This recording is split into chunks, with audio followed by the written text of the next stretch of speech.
From time to time, with a conventional V-brake system like this one, it's necessary to change the brake blocks because they do wear down. In wearing down, they also to some extent wear the rim down. So, as part of the process of changing the brake blocks, it's also necessary to have a look at the condition of the rim itself. Most rims in this day and age have a line engraved on them like this one. This is a wear indicator.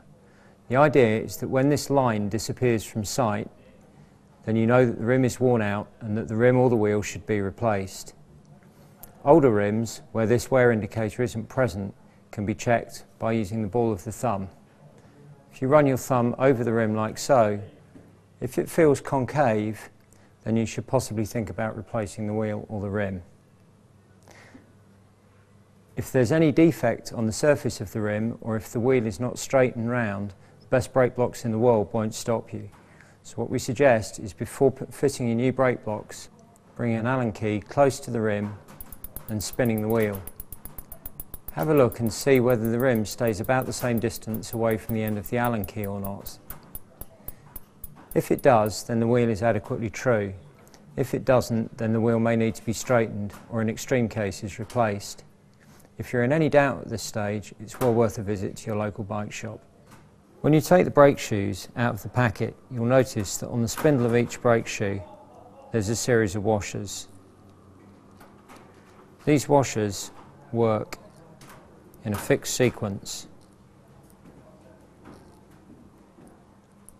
Firstly, there's a relatively deep cup-shaped washer which fits onto the spindle with the cup shape facing outwards, like so. Secondly, there's a washer with a convex surface. This drops on with the convex surface facing towards the cup-shaped surface, so that the two can freely rotate against one another like this.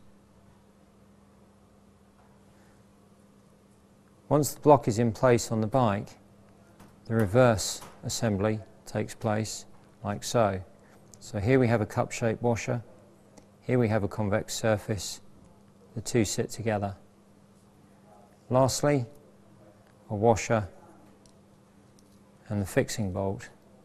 When these are actually in place on the brake caliper sits between the two convex washers in the space where my thumb is.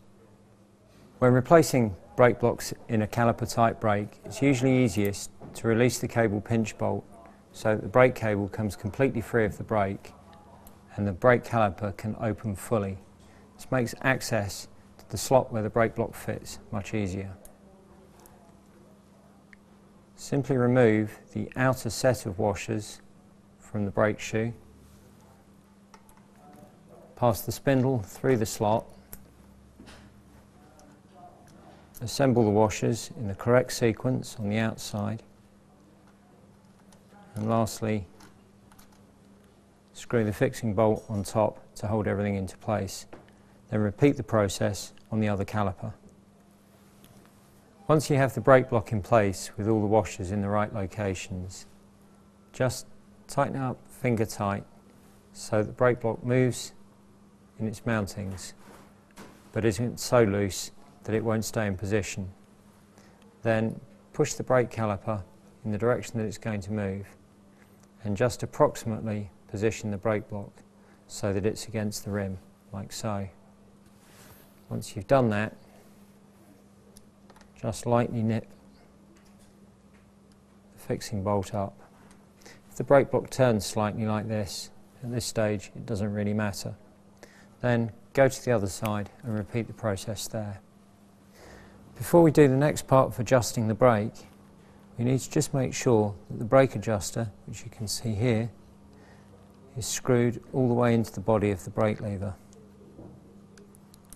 On most of these adjusters there is a locking collar, which is this piece here. The locking collar needs to be screwed hard against the part that you turn with your fingers in order to screw the adjuster all the way in. This is the adjuster all the way home, with the locking collar now hard up against the body of the brake and also hard up against the back of the adjuster. At this end of the cable, the inner cable runs through this pipe guide, which is commonly known as a noodle.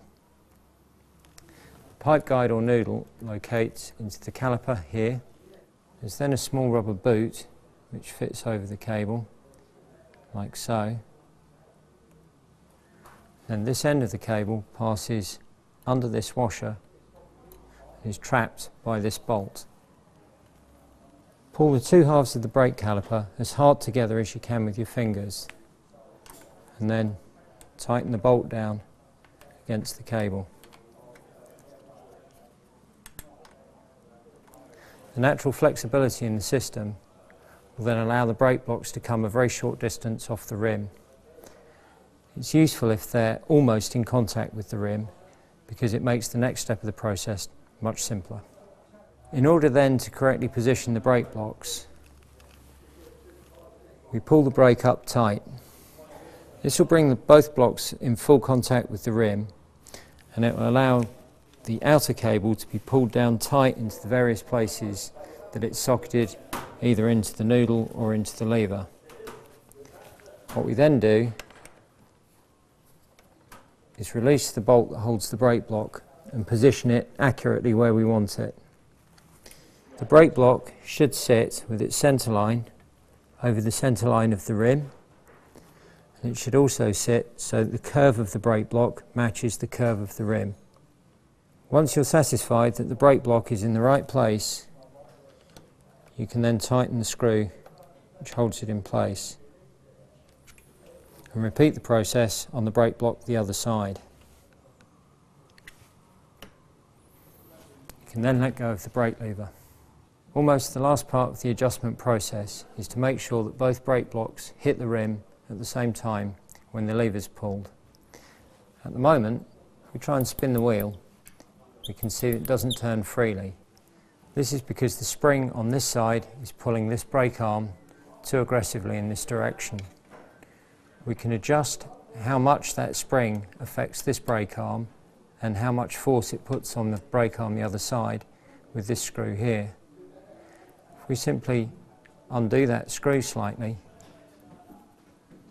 we reduce the amount of spring tension.